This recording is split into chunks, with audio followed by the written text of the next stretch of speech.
So I'm going to stick to that case that we were talking about. What's a 1.5 Degen Spondy? I don't know. I think it's probably a grade 1 spondy and extension and a grade 2 spondy and flexion. So I'm going to talk about a different treatment strategy, what I'm calling a spondyloplasty, or doing a direct decompression and using the dynamic sagittal tether to address that. I'm conflicted. I was one of the developers of the device, and I'm a consultant and stock owner in the company. But let's think about what we're trying to do, right? We want to make treatment decisions that are ideal for our patients, and that's not always possible. But you know, in theory, what we try to do is we try to fix the problem so that it doesn't come back. We try to disrupt the anatomy as little as possible, and we don't want to cause other problems, right? So it goes back to the KISS principle. Keep it simple if you can. So as I was speaking with Dr. Bervin about earlier, there's lots of different types of degenerative spondylolisthesis, and particularly that's the case in grade 1.5 Degen spondies. The way I think about these cases is they're either similar to the one on the left that's amenable to a direct lumbar decompression, or it's similar to the one on the right. And I'll just direct your attention towards the foramen here at the L4-5 level on typically the concavity of the little fractional scoliotic curve. There are people that have vertical foraminal stenosis that you can't directly decompress. So I'm just going to talk about the ones that are amenable to a direct decompression because I think it's important not to excessively generalize on this stuff. So here's a patient that's one such patient, prior smoker, active guy, 65, a lot of back pain, a lot of leg pain, stenosis in the typical zones, the central and subarticular recesses. The foraminal stenosis is amenable to a direct decompression. He has a fair amount of motion on flexion extension films. So what would be an optimal strategy for this guy? You need to decompress the stenosis because, as was pointed out before, that's the cause of their symptoms. But how do you deal with that increased instability that's always going to happen when you resect structures that are posterior to the center of rotation? Right? So what do we do about that? You could do a fusion or not. You know, if we could not do a fusion, that seems like that would be optimal. You could use a device that was either load-bearing or load-sharing, right? And we know that load-sharing devices tend to have less of a complication profile associated with them. You could use a device that bears axial load or not, and it would be better if it didn't, because those loads that are not axial are a little easier to predict and lower. And finally, you could have one that has a mechanical hard stop within it or not. Again, optimally, you would have one that didn't have a hard stop within it.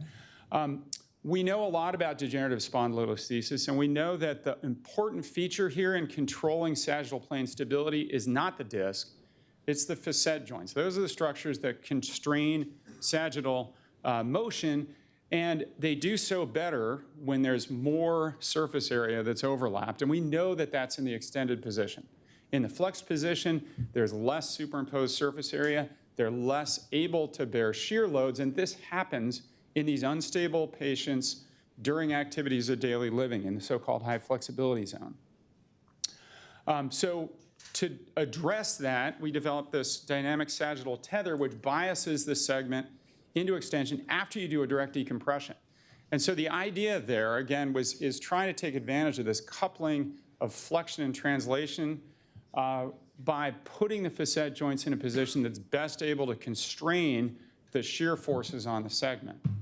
And according to that other heuristic we just talked about, it's load sharing, it's not load bearing. There's not a hard stop within it, and it doesn't bear axial impulse loads. That all translates to a quicker recovery and clinical success that's superior to TLIF in a per protocol analysis in our big trial. So we did a trial involving some of you in the room here, and thank you for that. We analyzed here 300 patients that were in the trial that were treated with either a decompression and a Limiflex or a TLIF. We analyzed these patients by a clinical composite success criteria, which combined these factors. When we combine all of these factors together, which is that they could not have an adjacent level surgery, they had to do really well on the Oscar Disability Index. It had to improve by 15 points. They had to not have a device integrity problem, and they had to not have a new neurologic deficit. you can see that in the first row here, the Limiflex group did significantly better than the fusion group at 2 years of follow-up. Here's an example patient that I discussed previously. This guy's 5 years out from surgery. You can see that he still moves. He has not translated further. His Oswestry Disability Index, his back pain scores, his leg pain scores have done extremely well through 5 years, and he's very happy with the result. Here's again that flexion extension animation pre-op compared to post-op. So he still moves, but during the relevant zones of activities of daily living, he's more stable because he's in more of an extended position, and as a result, he hasn't translated. So in the end, we like to keep it simple if we have to, or if we can. These patients present with stenotic symptoms. We're all very good at doing decompressions directly, as long as we're hand surgeons in training, as Dr. Chapman was speaking about previously. And then, yes, these patients, I think, have to be stabilized, but do it in the least disruptive way. So for me, the answer is pretty clear for most grade 1.5 Degen Spondys. Yeah, I think the Limiflex is a good solution for that. Thank you.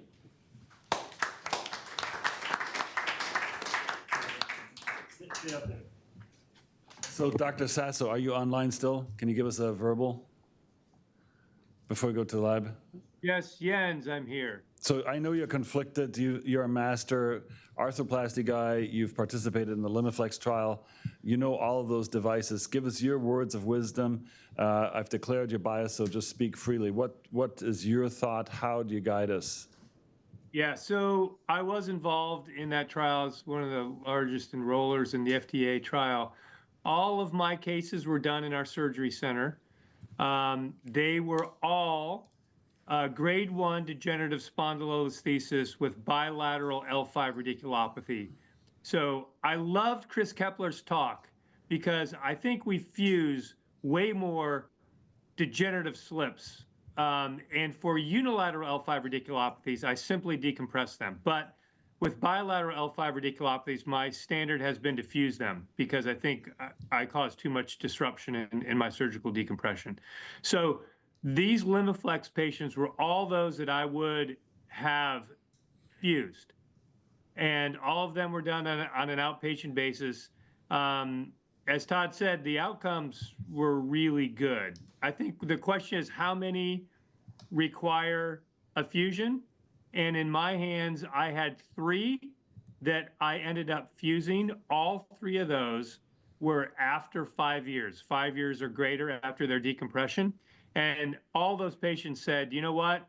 I'm glad I ended up having the outpatient operation, and it gave me 5 years where I wouldn't have needed a fusion. And now that I need a fusion half a decade later, they were okay with that. So overall, I was very impressed with the Limiflex. I think my patients have done very well.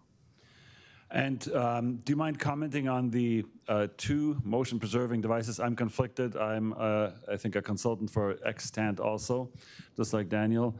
But I've done both. I was not as big an enroller, but a grateful enroller to Limiflex. I completely agree with you. Both did very well.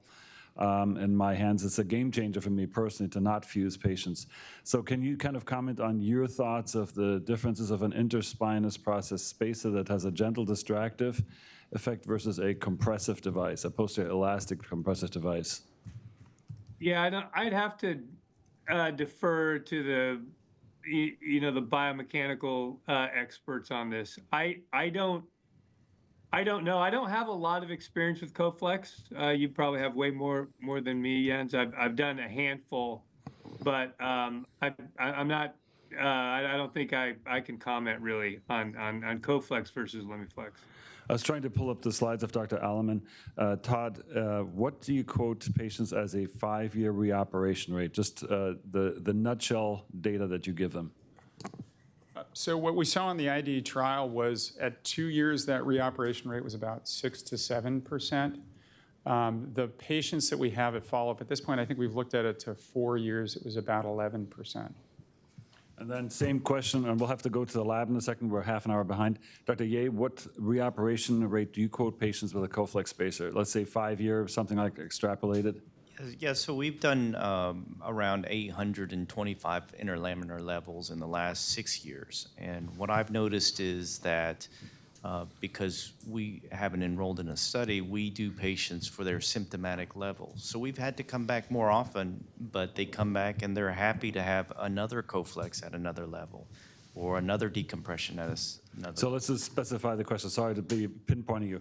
At the target level, the index level, what is the reoperation rate? It's very low, less than, I would say less than 5%. I think the larger case series that I saw were 5 to 10%. I tell them 15% by 5 years is my extrapolation. Dr. Kepler, any thoughts on these devices and what reoperation do you quote patients with a subtle degenerative spondy that you've done decompression on? What reoperation rate using sport trials and your own data by 5 years would you quote a decompression patient?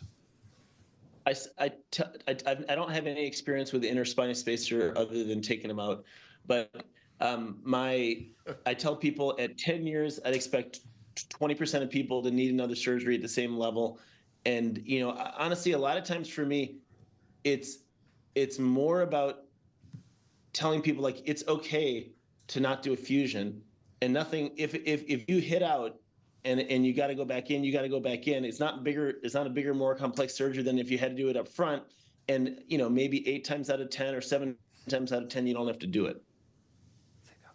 Dr. Bervin, you gave a great talk last night about large-scale data analysis, machine learning, and one of the things that you really hit home to all of us was the clustering of data, that undue clustering.